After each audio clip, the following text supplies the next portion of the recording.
Fala pessoal, bem-vindo a mais um vídeo. Nesse vídeo a gente vai falar sobre enablement e eu trouxe um cara super especialista que tem ajudado a gente aqui, já um amigo meu, parceiro aí, Bruno Vieira. Fala Bruno, bem-vindo, Oi, tudo bem? Felipe. Tudo ótimo. Prazer estar aqui com vocês. Maravilha. Bruno, fala um pouquinho de quem que você é, da tua trajetória aí, né? Fala da RaceMe também, a sua empresa, né, que você montou aí para poder ajudar as pessoas com enablement, as empresas. Bom, a gente tem algum tempo aí de estrada, né? Então a gente está falando de mais de 15 anos atuando na área de tecnologia. Também passei por algumas indústrias, né? Trabalhei com educação e nos últimos anos aí trabalhando com marketing digital, com desenvolvimento de time.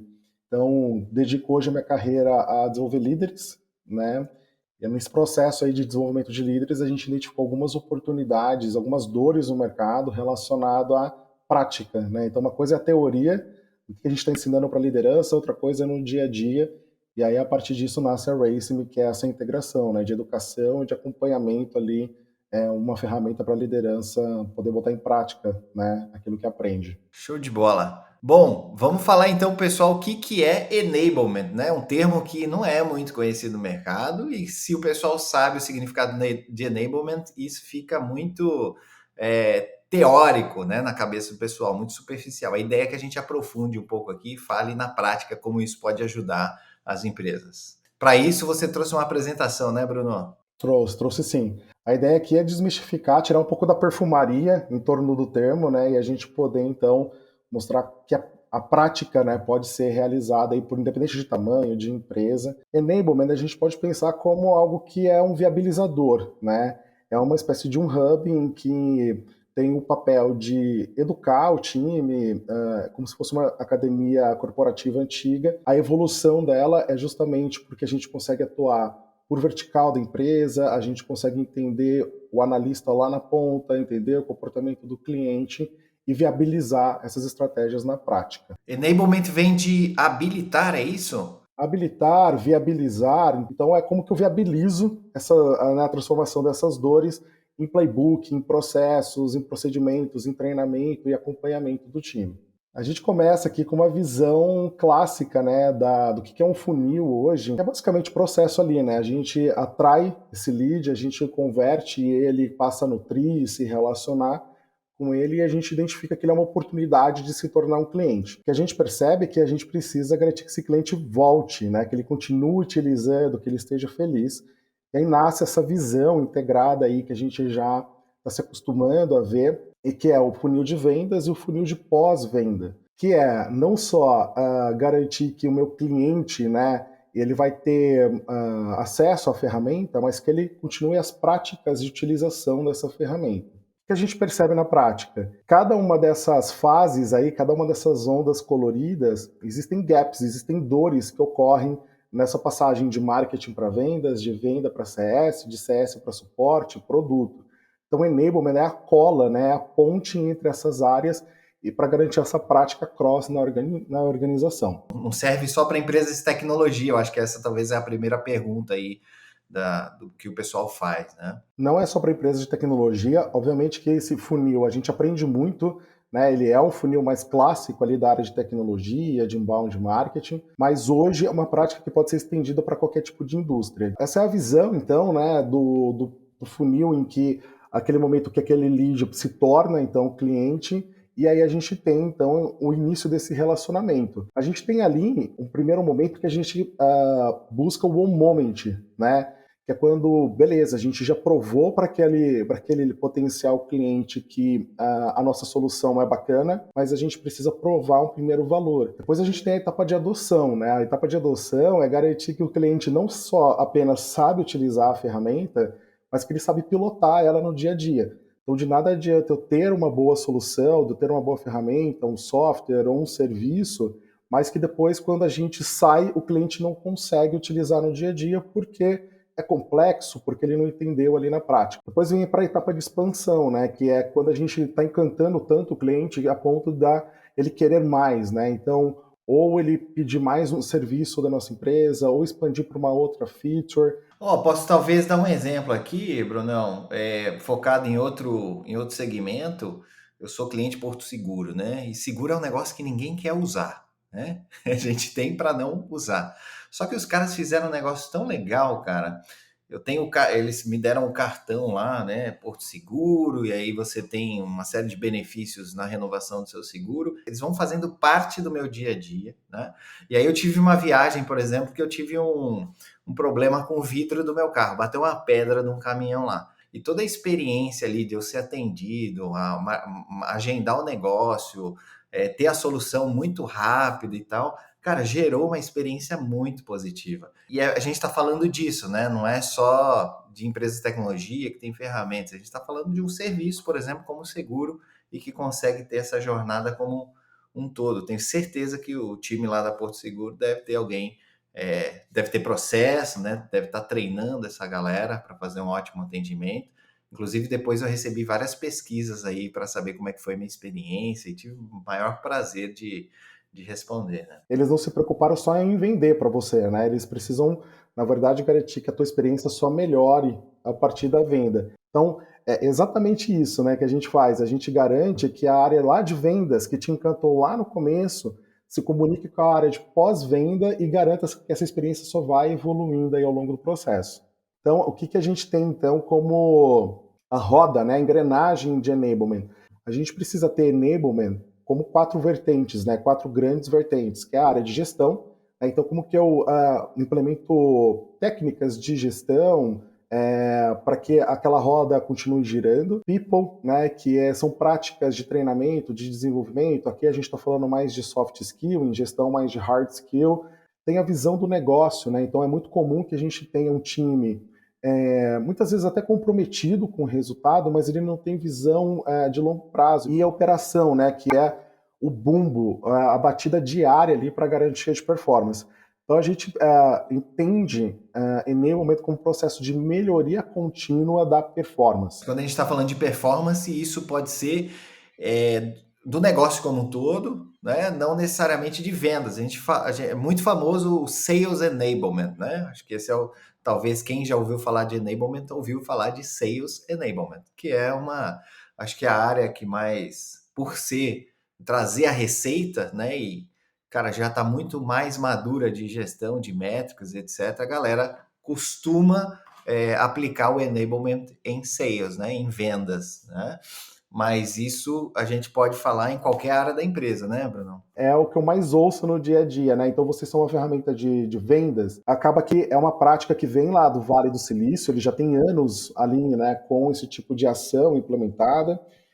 E começou pela área de vendas, justamente pelas dores ali de se formar times de vendas com a velocidade necessária para que sustente o crescimento da empresa. Porque aí o que foi sentindo, né, na prática é que isso poderia ser expandido para outras áreas da organização e, sobretudo, né, como que a gente pega essa experiência do pós-venda, esses dados de pesquisa devolve para a área de marketing e marketing faz disso uma estratégia para a atração de novos clientes. E aí o que a gente sente, Felipe, é que às vezes as empresas têm um pouco de receio. Porque o nome não é um nome comum, né? Enablement está chegando agora, então parece um termo da moda ou parece algo caro, distante da realidade. Então o que a gente faz, né, justamente é desmistificar isso. E aí um dos métodos que a Racing utiliza é transformar cada líder na empresa um enabler. Então se você tem lideranças na sua empresa, você provavelmente já tem condições de aplicar alguma dessas estratégias de enablement na prática. Então, se eu tenho um líder que está aderindo à cultura da empresa, que está seguindo os processos, os procedimentos que são estabelecidos, obviamente o líder, como embaixador daquela empresa, ele vai transmitir isso para os analistas. Se esses analistas estão bem treinados, se eles estão comprados, se eles estão entendendo o impacto deles no negócio, isso vai refletir também no nível de atendimento que eles vão ter ali com o cliente, ou o tipo de atração de leads que o marketing vai ter, o tipo de vendas que vai ser feita. Então isso vai se expandindo pela organização. Para a gente, então, o embaixador dessa estratégia é o líder que vai expandindo isso para o restante do time. Se for para simplificar, o que é enablement, né? Se a gente tiver que guardar isso, São práticas, são técnicas de educação do time, junto com a garantia da execução. A gente estava ensinando o time a fazer algumas práticas aqui, e na outra ponta estava pegando fogo, né? O time demandando problemas, o cliente levantando a mão para situações que o time nunca viveu, e a gente percebia que tinha um descolamento dessa estratégia. Enablement vem para cruzar essa estratégia. E o que a gente vê muitas vezes é o líder correndo atrás do rabo, né, cara? Ou seja, o time começa a não ter resultado, ele vira naquela bola de neve, né? O time não bate meta, a moral cai, e ele fica ali tentando bater no time, né? Cara, você precisa, né, trabalhando às vezes na mente ou em alguma coisa específica ali, falando que o cara tem que melhorar, mas quanto tempo sobra de fato para educar o time, né? E será que sozinho esse cara que já está atolado, né, já está sobrecarregado com garantir a execução, consiga de fato educar esse cara? Entra uma reflexão, né? Já vi de tudo, Felipe, até líder subindo na mesa, no penúltimo dia do mês, estimulando o time para bater meta, e o time lá cansado, sem saber já o que fazer, depois de um mês estressante. É bem por aí mesmo. Então, eu uso o termo emburacado. Então, muitas vezes a liderança está tão emburacada ali na operação que ela acaba não indo, né, para a superfície para entender o que de fato está acontecendo e daí ter uma estratégia. E muitas das vezes, né, vamos pegar aqui um caso ou de vendas ou de uma área de pós-venda, o que a gente chama ali de sucesso do cliente, customer success. Às vezes sentar e fazer uma audição dessa conversa, né? Então hoje no digital a gente tem essa oportunidade de gravar as calls ou do líder entrar durante a conversa e acompanhar ali. Dali dá para tirar uma riqueza de detalhes muito grande. Então eu assisto aquela call, eu ouço ela, dali eu posso fazer um checklist de práticas que foram legais, reconhecer aquela pessoa, mas também identificar gargalos na operação e corrigir isso para o dia seguinte, né? Trazer um equilíbrio aqui, então, né? Das duas pontas ali, né? Enquanto eu garanto a execução, estou ali de olho, bato o bumbo, eu também estou educando o time de acordo com os gaps, né? Ou replicando coisas boas que meus outliers aí, os caras que são bons, né, de performance, fazem e dá certo. Exatamente. Então o líder precisa ter essa visão da gestão, das pessoas, do negócio e da operação. Então vamos falar um pouquinho mais agora sobre a estratégia de escalada, né, da organização. A gente sabe que aí é um desafio que a gente tem no dia a dia, aquela fase que a gente precisa escalar o processo de vendas, escalar um time de atendimento. Então o que a gente sabe é que o que escala numa empresa não são as pessoas, é justamente os processos, os procedimentos. Isso vai garantir a sustentação do negócio. Então o Enablement vem para criar os playbooks, né? Ou seja, as regras que precisam ser minimamente seguidas no dia a dia para garantir, então, a consistência da performance da empresa. Eu vejo muita empresa contratando uma consultoria, por exemplo, de processo de vendas, né? Tem um montão aí no mercado, né? Mas isso depois se perde, cara, não tem uma continuidade, né? Então a consultoria vem, faz o trabalho junto, forma ali, mas o negócio não se sustenta a longo prazo, né? O enablement ajuda eu ter essa sustentabilidade. Qual é a diferença, né, da Race-Me como enablement e uma consultoria que vem, implementa e depois vai embora? A nossa tese é justamente essa, né? Enablement vem para resolver esse problema de quando a gente pensa o dia a dia da operação, a gente sabe que tem várias nuances ali que acontecem que no modo automático vai ser pouco provável que o time vá aplicar aquilo de bate-pronto. E aí ele assistiu ali um vídeo, ele leu alguma coisa, mas na prática ele acaba esquecendo. Então, qual que é a nossa visão? O que a gente acredita? É o casamento dessas duas coisas. Como que eu caso a hard e a soft skill? O que é a soft skill aqui para um time de atendimento? Qual a qualidade do atendimento? Ele está prestando atenção no que o cliente está falando? Ele está fazendo Escutativa, rapport? né? Escutativa é fundamental. Não perder a boa, porque às vezes o cliente não está num dia bom, né?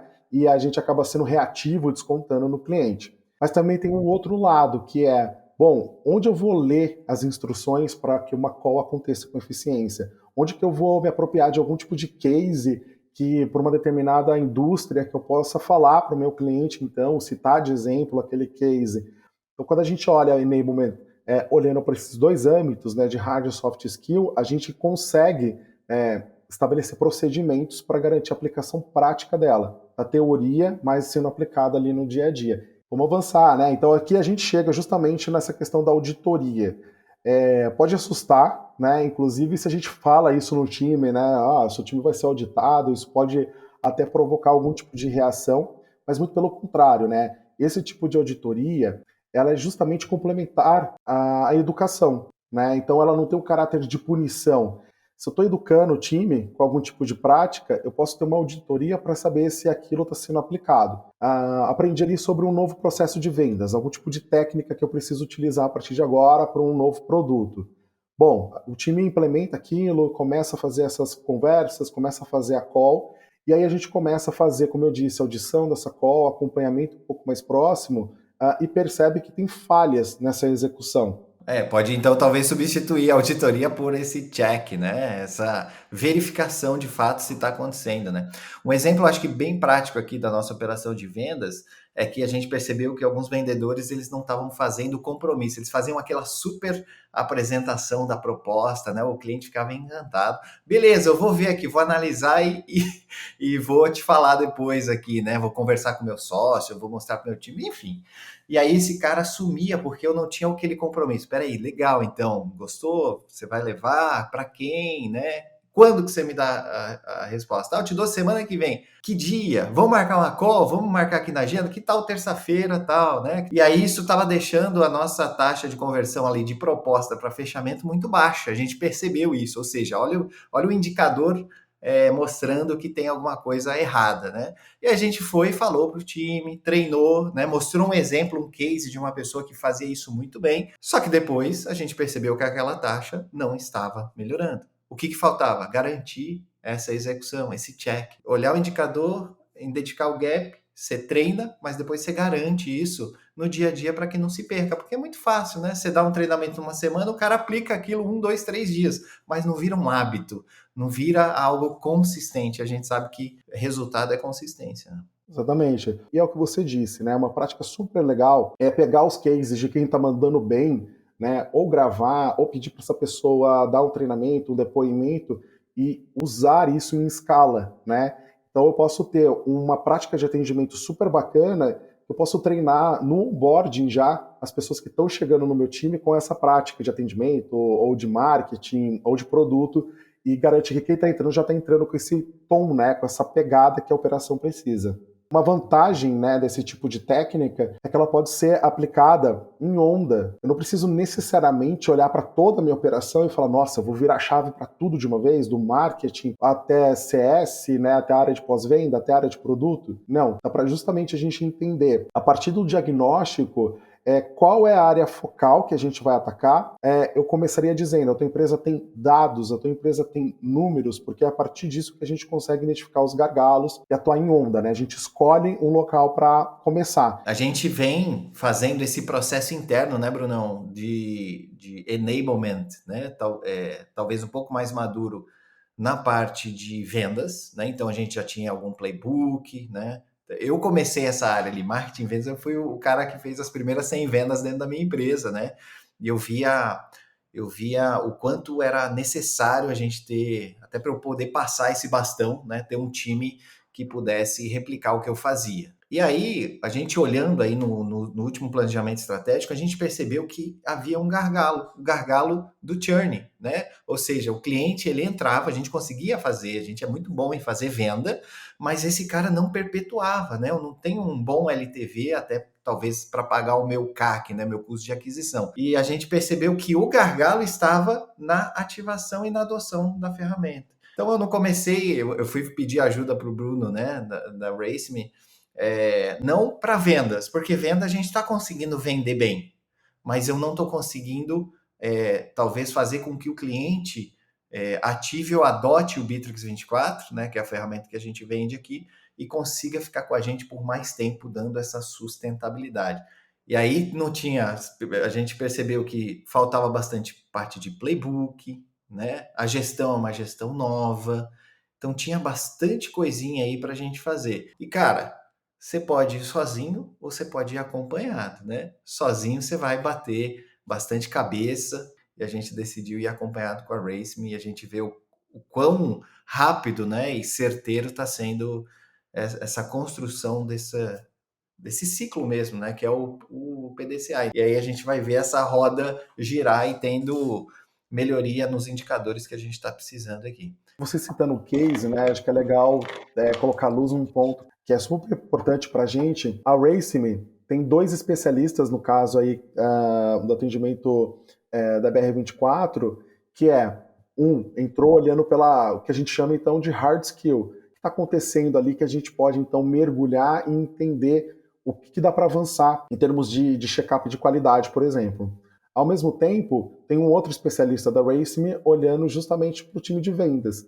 Né? Então, que tipo de skill que esse time de vendas precisa desenvolver para, então, ter a qualidade necessária para entender esse novo procedimento e replicar isso, ou seja, viabilizar isso na empresa, né, no time dele como um todo. E aqui, por último, Felipe, a gente tem a otimização, né, dos recursos de treinamento. É muito comum que a gente tenha nas empresas parte de uma área ali fazendo algum tipo de curso de treinamento, outra área precisando exatamente do mesmo conteúdo e fazendo aquilo duplicado. Quando não, né, muito do treinamento que a gente dá internamente serve para o nosso cliente também.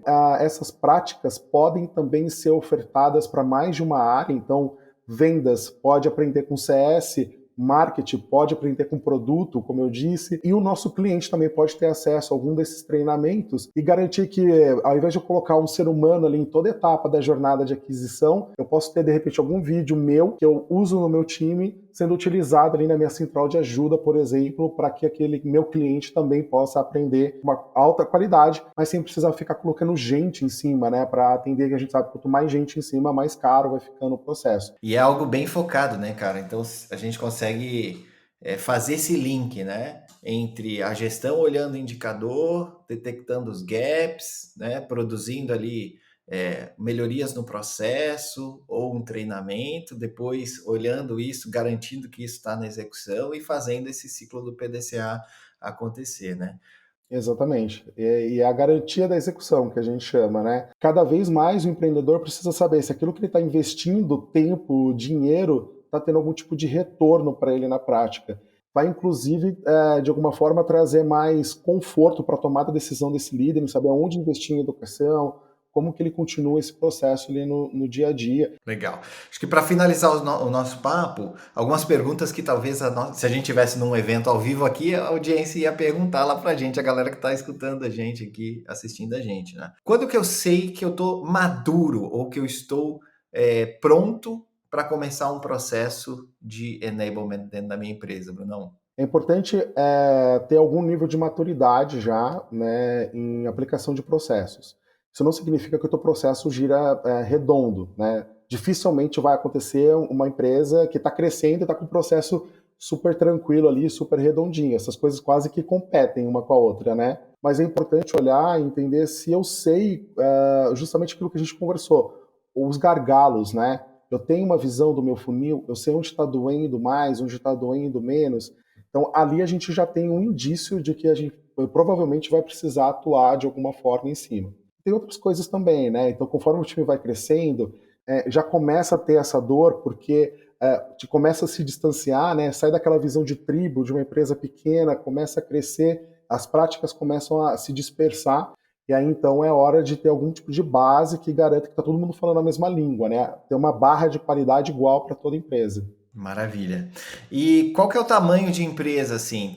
Cara, tenho, sei lá, tantos vendedores, tantos CS, tanto caras de IS, enfim. Eu tenho um tamanho certo, assim, para começar um processo de enablement ou não? Tem essa questão do número ali que a gente identifica como padrão, né, de 80 a 100 pessoas no time. O número de líderes também que tem, né, de 6 a 10, ali a gente já começa a sentir essa necessidade. Mas tem os outros números também, né? Então, por exemplo, se você mede o NPS lá no suporte, o que o cliente está reclamando? O que ele está apontando ali como uma dor que você está tendo dificuldade de resolver, né? De priorizar com a área de produto. Então, o NPS é um tipo de número que a gente pode olhar, né, para saber se está sangrando ou não. A minha taxa de retenção. E também tem um outro lado, que são as práticas quase subjetivas ali, mas que a gente já percebe que dói. Então, por exemplo, o meu time cresceu muito rápido, eu precisei contratar muita gente, trazer para dentro, e aí eu percebo que aquela qualidade que eu tinha antes foi se perdendo, né? Como que no dia a dia eu garanto que aquela prática está sendo seguida. Esse indicador de crescimento rápido, num curto espaço de tempo e contratação de muita gente, também é um indício aí de que provavelmente está doendo. Legal, maravilha.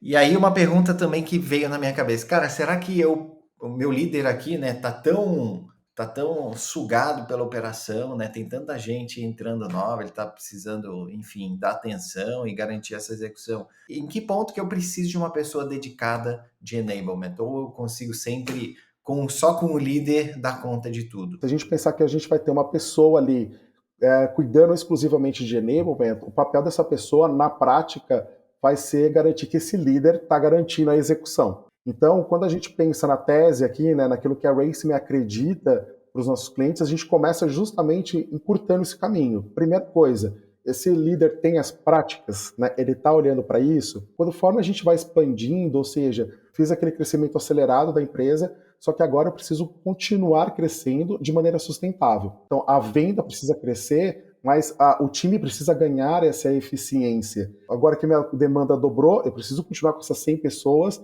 até que a minha máquina esteja azeitada, né, que a venda esteja consolidada. E aí começa essa dor. Então, eu posso pensar, bom, talvez agora seja o momento de ter uma área dedicada, que é na prática o seguinte, eu tenho um head, por exemplo, de enablement, que vai olhar para toda a área de pós-venda, ou para a área de vendas, ou para essas duas coisas juntas, né, que a gente chama de revenue, olhar para toda a área de receita. Né? Então, como que eu treino meu time de produtos, de engenheiro, para ter acesso a esses dados, por exemplo, de NPS, e garantir que isso está se transformando em feature, em priorização ali na frente, em boas práticas de gestão. Então, esse é um indício também de que é hora de repente, ter uma área dedicada ali para enablement. Que maravilha. Gente, é isso então. Esse é o nosso papo de enablement, né? Se você quer fazer um diagnóstico aí dentro da tua empresa, né? Se você quer aprofundar esse papo, percebeu que algumas dessas dores que a gente falou aqui nesse vídeo, né? Você se identifica com ela, você está tendo esses problemas de aumentar a performance aí dentro da tua empresa, a gente vai fazer o seguinte. Nesse vídeo, em algum lugar aqui, né? Vai ter embaixo, vai ter um linkzinho para uma página onde você vai baixar essa apresentação e lá a gente vai dar a opção do seguinte: quero que o time lá da Raceme entre em contato comigo para a gente aprofundar um papo. Você seleciona lá, coloca assim, quero receber um contato, e o pessoal vai entrar em contato aí, te ligar para aprofundar um papo. É isso, Brunão? A gente acredita que não tem uma bala de prata, né? Então a gente gosta de olhar nos olhos do nosso cliente, entender a dor real do que ele está passando, e a partir disso sair com um design de uma solução ali que seja aderente para a realidade dele. Para não ser uma coisa top-down, né? Não é, de repente dá certo para mim, não vai dar certo para outra empresa. Então os nossos especialistas justamente olham para isso com muito cuidado e muito critério. Maravilha. Brunão, muito obrigado aí pelo teu conteúdo, pelo papo, cara, foi muito esclarecedor, aprendi bastante contigo aqui nessa experiência. Espero que a nossa audiência aí também tenha aprendido um pouquinho mais sobre a importância do enablement e como isso pode ajudar os negócios. É isso aí. A gente está numa jornada aí, né, de educação no mercado, então a gente vai ter prazer em fazer novas conversas como essa e também conversar aí com a tua base de cliente, com quem tiver a dor no dia a dia. Não tenha receio, acione a gente que a gente vai ter o maior prazer aí de conversar com vocês. É isso aí, gente. Bruno da Raceme, valeu, um abraço e até a Valeu. próxima. Tchau, tchau. Até a próxima.